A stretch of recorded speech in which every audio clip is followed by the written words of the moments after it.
मरही के बाटे तो अरे मार दो न जान से काहे के मुआवेलू नजरिया के बात से काहे के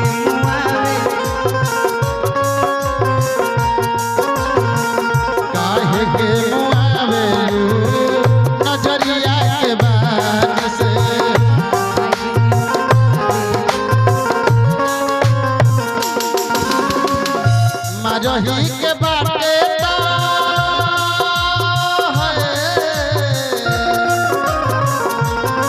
उठ नहीं गप सड़क के गिर जी यहाँ से कपारो पर फट जाई हम आ जाए मरही के बाटे तो मार दो न जान से काहे के मुआवेलू नजरिया के बात से काहे के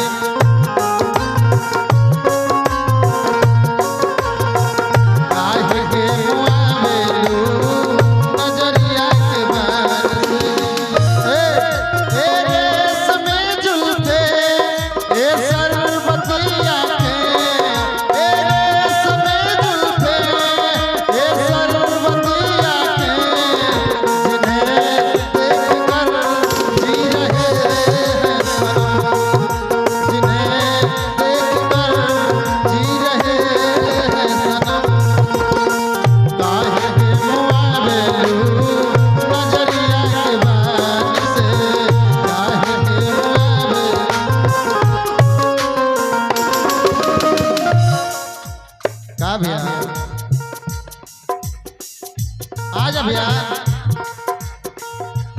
और कहे के बाद घर से निकाले लू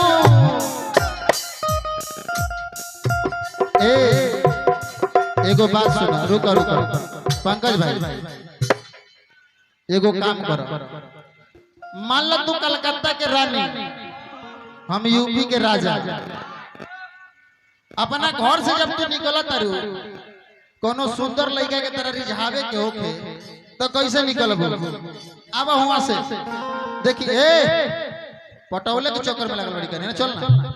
हट ने एक ड्राइवर हो तब तो तू साहब होइल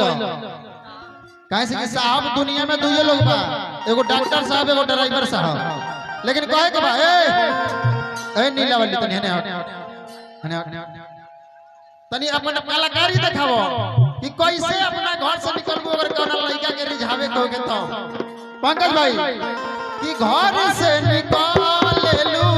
सजिया समार के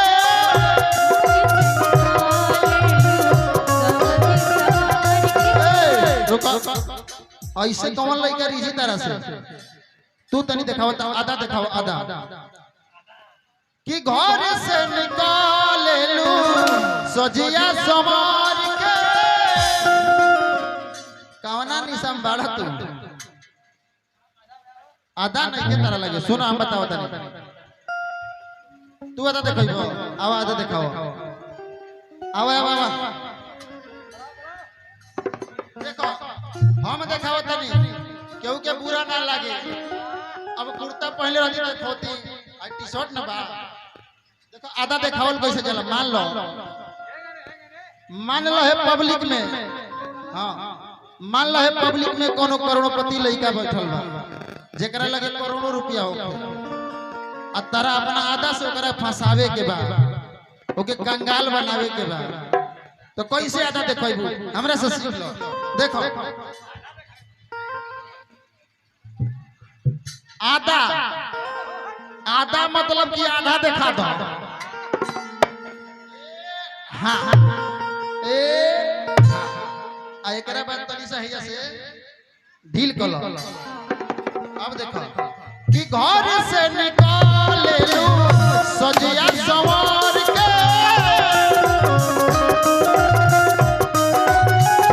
घर से निकाल लू घर से निकाल लू सजिया सवार के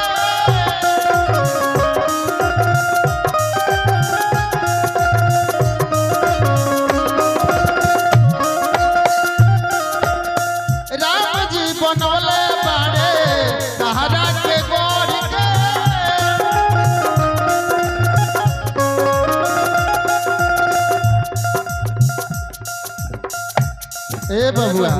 भानु भाई डायलॉग सुन ले बड़ा कि ना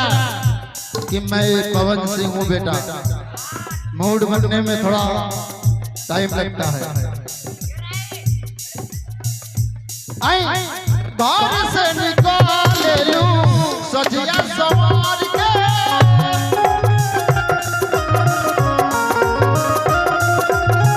राम जी बनौले बाड़े सहारा के गौर के।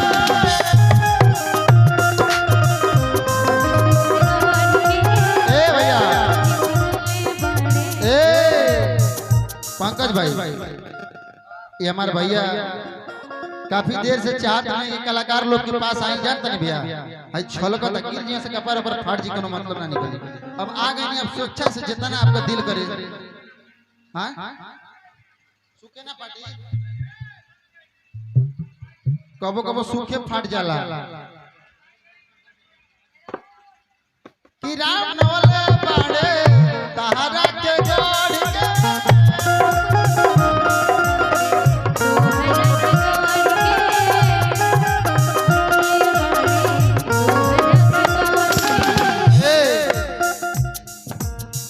बुद्धि फेल कोइले बाड़ू तरीका,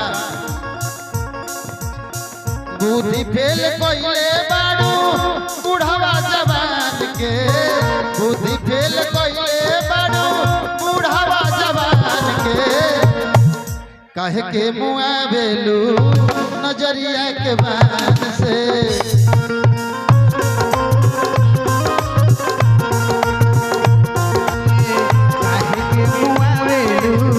नजरिया के बाद